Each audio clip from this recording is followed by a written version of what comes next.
আজকে আপনাদের সাথে শেয়ার করব ওয়ান্ডারল্যান্ড পার্কের মধ্যে কি আছে এবং এটার এন্ট্রি ফি কত এবং কিভাবে যেতে হয়।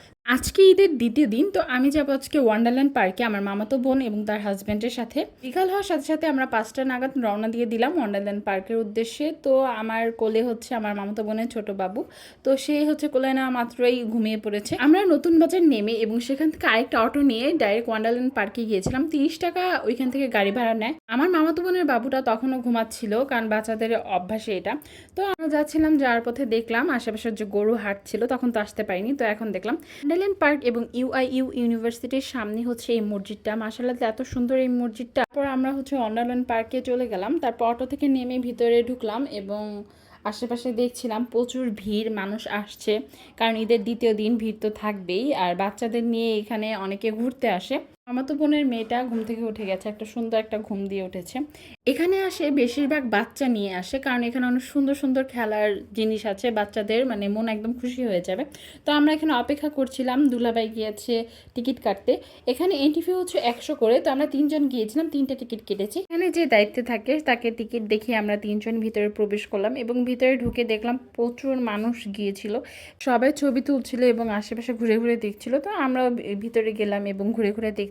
গেটের সামনে একটা সুন্দর ঝর্ণার মতো করেছিল, যেটা দেখতে সত্যি অসাধারণ লাগছিল। তো আমার মামাতো বোন বললো সেখানে ছবি তুলবে, তো তাদের কিছু ছবি তুলে দিলাম এবং অনেকে ছবি তুলছিল। এত পরিমাণে গরম ছিল, আমি সম্পূর্ণ ঘেমে মানে পুরো ভিজে গিয়েছিলাম। তারপরেও এটা ইগনোর করে আমি সামনের দিকে যাচ্ছিলাম এবং আশেপাশে দেখছিলাম। এত মানুষের ভিড় ছিল যে যতটুকু গরম ছিল তা আরও দ্বিগুণ হয়ে গেছে। পুরো যে ফুলগুলো ঝুলছিল সেটা রাতের বেলা অনেক সুন্দর লাগে, কারণ সেটা লাইটিং করা। আরও ভিতরে ঢুকছিলাম এবং দেখছিলাম আশেপাশে বাচ্চাদের জন্য অনেক সুন্দর সুন্দর রাইড আছে। প্রতি রাইডের টিকিট 100 করে। এখানে আরও অনেক রাইড আছে যেগুলো হচ্ছে বড়রাও ওঠে বাচ্চা সহ, এবং অনেকগুলো আছে যেগুলো শুধু বাচ্চাদের জন্যই হয়ে থাকে। পার্কের ভিতরে অনেক গাছ আছে এবং দুই পাশে প্রচুর গাছ, যার কারণে অনেক সুন্দর ছায়া পড়ে এবং মানুষ ওইখানে বসতেও পারে। পার্কের দুই পাশেই বাচ্চাদের জন্য অনেক সুন্দর সুন্দর রাইড আছে। এই রাইডগুলোতে উঠতে বাচ্চাদের অনেক ভালো লাগে এবং তারা অনেক আনন্দ পায়। প্রত্যেকটা রাইডের টিকিট হচ্ছে 100 করে। আশেপাশে কাউন্টার আছে, সেখান থেকে টিকিট সংগ্রহ করতে হয়। একটু ভিতরে ঢুকতে এই ঝর্ণার মতো এটার সামনে সবাই ছবি তুলছিল। আমার মামাতো বোনও বললো তাকে যেন ছবি তুলে দিই। তাদের ছবি তোলা শেষে সামনের দিকে যাচ্ছিলাম। আমি এত পরিমাণে ঘেমে গেছি যে আমার হিজাব সহ ভিজে গেছে ঘামে।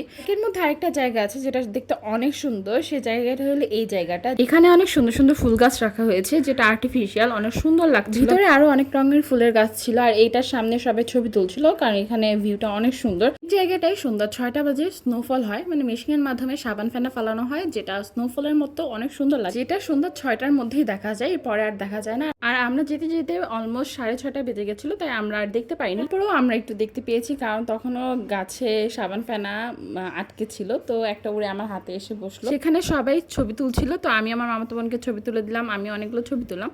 আর এখানে হচ্ছে একটা রেস্টুরেন্ট আছে একদম এটার পাশেই, সেখানে আমি আর যাইনি। আমরা একটু ভিতরে ঢুকে দেখলাম যে হচ্ছে এখানে একটা গাড়ি আছে যেটা পার্কের আশেপাশে ঘুরে বাচ্চাদের জন্য, এবং গার্ডিয়ানরা ওঠে সেটাতে। তো আমরা এখানে দাঁড়িয়েছিলাম কিছুক্ষণ, কারণ আমার অনেক গরম লাগছিল, একটু খোলামেলা জায়গায় এসে দাঁড়ালাম। টিকিট সংগ্রহ করে তারপরে এই গাড়িতে উঠতে হয়। এই গাড়িটা হচ্ছে পুরো পার্কটাতে একবার করে ঘুরে আসে। পার্কের মধ্যে আরেকটা জিনিস রয়েছে যেটা হচ্ছে সুইমিং পুল। এই গরমের মধ্যে বাচ্চাদের সাথে তাদের গার্ডিয়ানরা এই সুইমিং পুলে নেমেছিল। এখানেও টিকিট করে ঢুকতে হয়। সুইমিং পুলটা দেখতে সত্যি অনেক সুন্দর ছিল। যারা অনেক আগে ঘুরতে এসেছিল তারা চলে যাচ্ছিল, কারণ অলমোস্ট সন্ধ্যা হচ্ছিল এবং সেখানে খোলামেলা জায়গায় আকাশটা দেখতে অনেক সুন্দর লাগছিল। আশেপাশে গাছগাছালি আর এত সুন্দর আকাশ দেখতে ভালো লাগছিল। তো আমরা একটু ভিতরে যাচ্ছিলাম আর সেখানে অনেক সুন্দর খোলা মাঠের মতো আছে, যেখানে সবাই বসে রেস্ট নিচ্ছিল। সম্পূর্ণ পার্ক ঘুরে যারা ক্লান্ত তারা এখানে বসে রেস্ট নিচ্ছিল এবং আশেপাশে বসার অনেক সুন্দর সুন্দর প্লেস ছিল। খোলা মাঠের সামনে একটা ভূতের ঘর ছিল, যেটার এন্ট্রি ফি হচ্ছে 120 টাকা করে। এটার মধ্যে আমি যাইনি, বাহির থেকে শুনছিলাম যারা ভিতরে ঢুকেছিল তাদের চিল্লাচিল্লি, কারণ তারা ভয় পাচ্ছিল। এই জায়গাটা বাহির থেকে দেখে অনেক ভয়ানক লাগছিল। এটার মধ্যে ঢুকছিল এবং এখান থেকে স্টার্ট হয় এবং ওই পাশে গিয়ে শেষ হয়। এটা অনেকে কান্না করে ফেলছে, কারণ এটার মধ্যে ভয়ানক জিনিস দেখে তারা ভয় পেয়ে গিয়েছিল। পাশে অনেক সুন্দর একটা লেক আছে, যেটার সামনে অনেক সুন্দর চেয়ার রাখা আছে, বসতে পারছিল সবাই। রাত 8টা বেজে গেছে আর এত রাত পর্যন্ত তার পার্কে থাকা সম্ভব না। আর আমি সম্পূর্ণ পার্ক ঘুরে দেখিয়ে ফেলেছি, তাই আমরা বাইরে যাচ্ছিলাম। পার্কের মধ্যে রেস্টুরেন্ট ছাড়াও এখানে আর খাবার পাবেন হচ্ছে পপকর্ন আর কটন ক্যান্ডি, যেটাকে আমরা হাওয়াই মিঠাই বলি। ঢোকার সময় যে ফুলগুলো উপরে ঝুলন্ত ছিল, আমি বলেছিলাম সন্ধ্যার পর সেটা লাইট জ্বলে। এই যে এই জায়গাটা দেখতে অনেক সুন্দর লাগে এই সময়টা। ঢোকার পাশে কিন্তু একটা কিডস জোন ছিল, যেখানে আমি শুরুতে যাইনি, যখন যাচ্ছিলাম তখন গিয়েছিলাম। বাচ্চাদের এবং বড়দের অনেক সুন্দর সুন্দর খেলার জিনিস ছিল যেখানে কয়েন দিয়ে খেলতে হয়। এখানে কোনো টিকিট সিস্টেম নেই, এখানে হচ্ছে 100 টাকা দিয়ে 2টা কয়েন পাবেন, কারণ এখানে সব গেমই হচ্ছে কয়েন দিয়ে খেলতে হবে। এখানেও প্রচুর ভিড় ছিল কারণ সবাই এখানে খেলছিল। তো আমি ঘুরে ঘুরে দেখছিলাম যে কোনটাতে কোন গেম আছে, কিভাবে খেলতে হয়। তো এই যে এখানে কয়েন দিয়ে তারপরে হচ্ছে খেলতে হয়। তো আমি আশেপাশে ঘুরে ঘুরে দেখছিলাম যে কে কি গেম খেলছিল, কারণ আমার কোনো ইন্টারেস্ট ছিল না এখানে গেম খেলার। আর একটু সামনে গিয়ে দেখলাম এক দম্পতি গেম খেলছিল, আমি একটু দেখলাম দাঁড়িয়ে দাঁড়িয়ে কিভাবে গেম খেলে।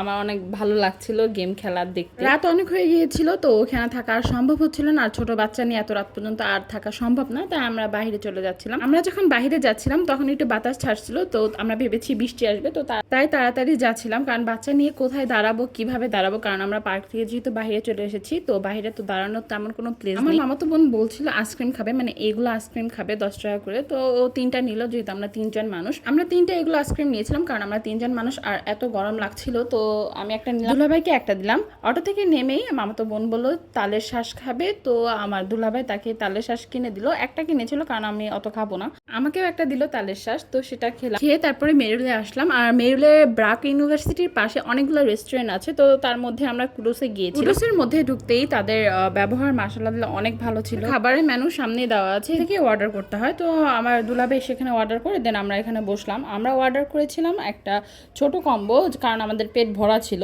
তো এই কম্বোতে ছিল পটেটো ফ্রাই আর হচ্ছে চিকেন ললিপপ, যেটা খেতে সত্যি মাশাআল্লাহ দিলে অনেক মজা ছিল। একটা ছোট রুটি দিয়েছিল, সেটা আমরা ছোট সোনামণিকে খাইয়েছিলাম এবং ওর জন্য যে খাবারটা নিয়েছিলাম সেটা ওকে খাইয়েছিলাম। এখানকার খাবারগুলো সত্যি অনেক মজা, মানে আমি আরও একবার গিয়েছিলাম, সেখানকার খাবারগুলো এবং তাদের ব্যবহার অনেক ভালো লেগেছে। আমার মধ্যে আমার বেস্ট লেগেছে হচ্ছে চিকেন ললিপপটা, কারণ এটার উপরে যে সসটা দিয়েছি সেটা খেতে অনেক মজা ছিল, স্পাইসি এবং একটা সুন্দর ফ্লেভার আসছিল, যেটার কারণে আমার কাছে অনেক ভালো লেগেছে। খাওয়া দাওয়া শেষে সেখানে কিছুক্ষণ একটু গল্প করলাম, তারপর বাসায় চলে আসলাম। ধন্যবাদ সবাইকে এতক্ষণ ধরে আমার ভিডিওটা দেখার জন্য, অ্যান্ড সাবস্ক্রাইব মাই চ্যানেল। আল্লাহ হাফেজ।